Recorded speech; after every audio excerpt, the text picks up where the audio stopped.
मित्रों, अभी आपको विभिन्न विषयों पर आपको सुनने का मौका मिला है। हमारे भाई लोग अभी आपसे परिचर्चा कर रहे थे। हर रविवार को हम लोगों को जो यहाँ बैठने का उद्देश्य होता है हम लोगों का, उसके पीछे उद्देश्य यही होता है कि हम अपने उन भाइयों के बीच कैसे पहुंचे जो आज हमारे बीच नहीं उपस्थित हो रहे। गुरुदेव के विचार को उन तक कैसे पहुंचाया जाए, ये अपना उद्देश्य होता है। और इसमें हम सब लोगों का प्रयास होता है कि आप तक उन्हीं बातों को पहुंचाया जाए जो बात कहीं न कहीं हम लोग भी अपने जीवन में धारण करते हैं।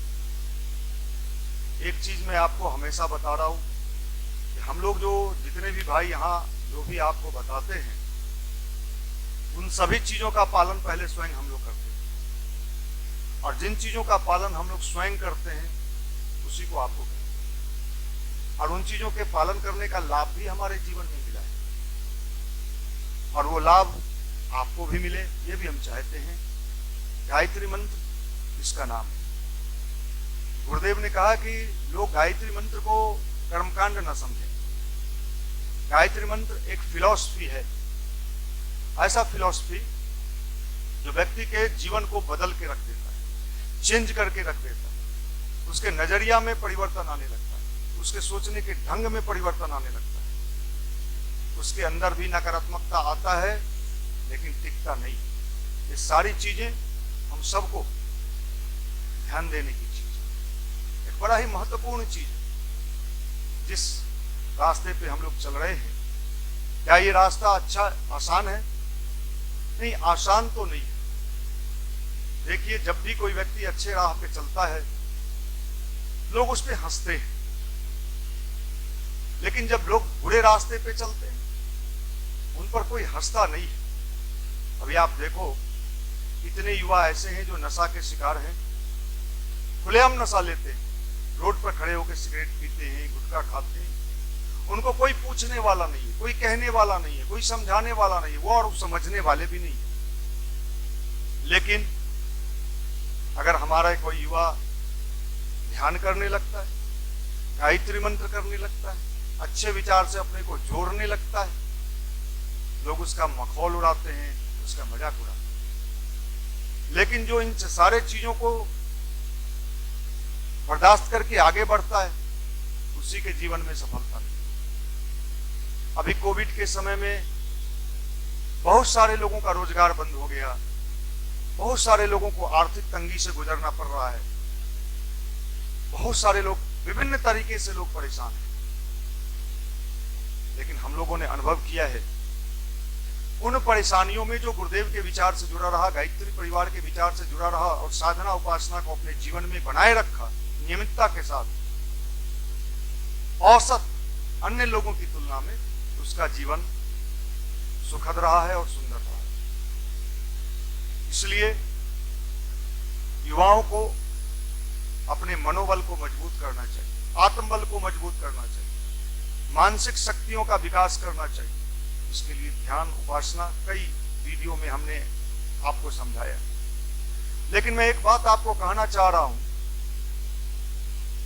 कि आप मात्र पूजा पाठ कर्मकांड में कई लोग बड़े इंटरेस्ट लेते हैं। जब मैं गायत्री की चमत्कारिक साधना के बारे में लोगों से बात करता हूं, ये वीडियो 40-40 हजार लोग देख लेते हैं, उसके बहुत सारे लोग देख लेते हैं।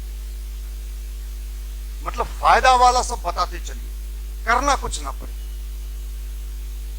जबकि भगवान कहता है, बेटा ये धरती जो है जहां हम आप आए हैं, ये बो और काटो का सिद्धांत से चलता है। आपको बोना पड़ेगा तभी फसल मिलेगा।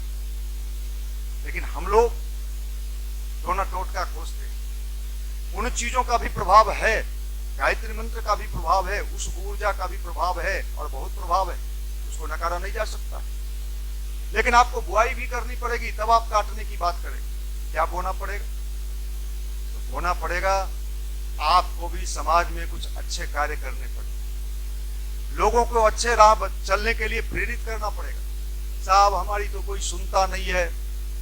देखो साहब, दुनिया एक दिन में सुनती कहां है, उसको सुनाना पड़ता है। कितने लोग आजादी की लड़ाई में कूदे और कितने वर्ष लग गए सुनाते सुनाते, तब जाके लोग सुने और अंग्रेज सुना और तब गए। इसलिए हमें इस चिंता में नहीं रहना चाहिए कि लोग हमारी बात सुनते नहीं है।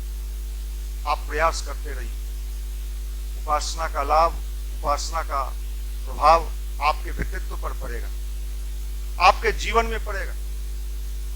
और हमने कितने लोगों को देखा है जो गायत्री परिवार से जुड़ा है, और गायत्री परिवार का 4 आधार, साधना, स्वाध्याय, संयम और सेवा, इन चारों को जिसने अपनाया, एक की बात नहीं कही।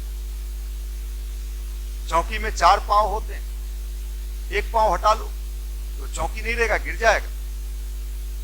4, साधना, स्वाध्याय, संयम और सेवा, ये चारों चीज के संबल को लेके हम गायत्री का बृहत लाभ ले सकते हैं, मां गायत्री को प्रसन्न कर सकते हैं। नहीं साहब, हमको तो सिर्फ मंत्र बता दीजिए और मंत्रों में कुछ ऐसा टोटका बता दीजिए कि बैठे और गायत्री माता पूछे क्या चाहिए बेटा बता दो।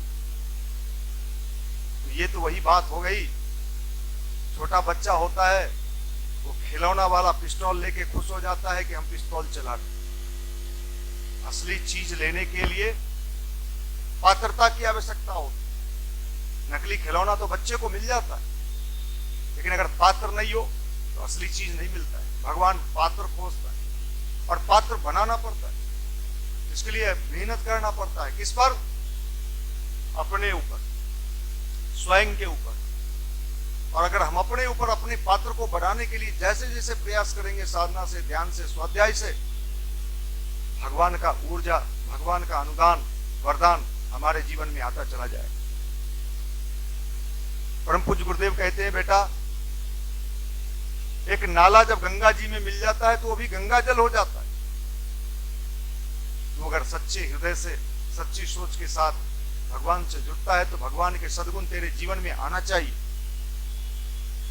गुरुदेव लिखते हैं गुरुवर की धरोहर पुस्तक में, अमृतवाणी में, कि व्यक्ति जब आग के पास बैठता है तो आग की गर्मी का अनुभव होता है। तो जब भगवान के पास बैठता है तो भगवान का भाव तुम्हारे भीतर आना चाहिए, फीलिंग्स आनी चाहिए कि हम अपनी मां के पास बैठे, और इसका लाभ आपके जीवन में मिले। भैया जब ध्यान करने के लिए बैठते हैं तो मन नहीं लगता है। मन कहाँ लगता है? मन तो 3-5 में लगता है। लेकिन देख लो भाई, प्रयास करना पड़ता है, और प्रयास करते करते वो लाभ भी आपको मिलने लगता है। आपने कई बार देखा होगा नाटक, एक लड़की रस्सी पर चलती हुई दिखाई पड़ती है, उसने प्रैक्टिस किया है। हम आप उस पर खड़े होंगे तो गिर जाएंगे। अच्छे राह पे चलना भी एक प्रैक्टिस है, एक प्रैक्टिस है।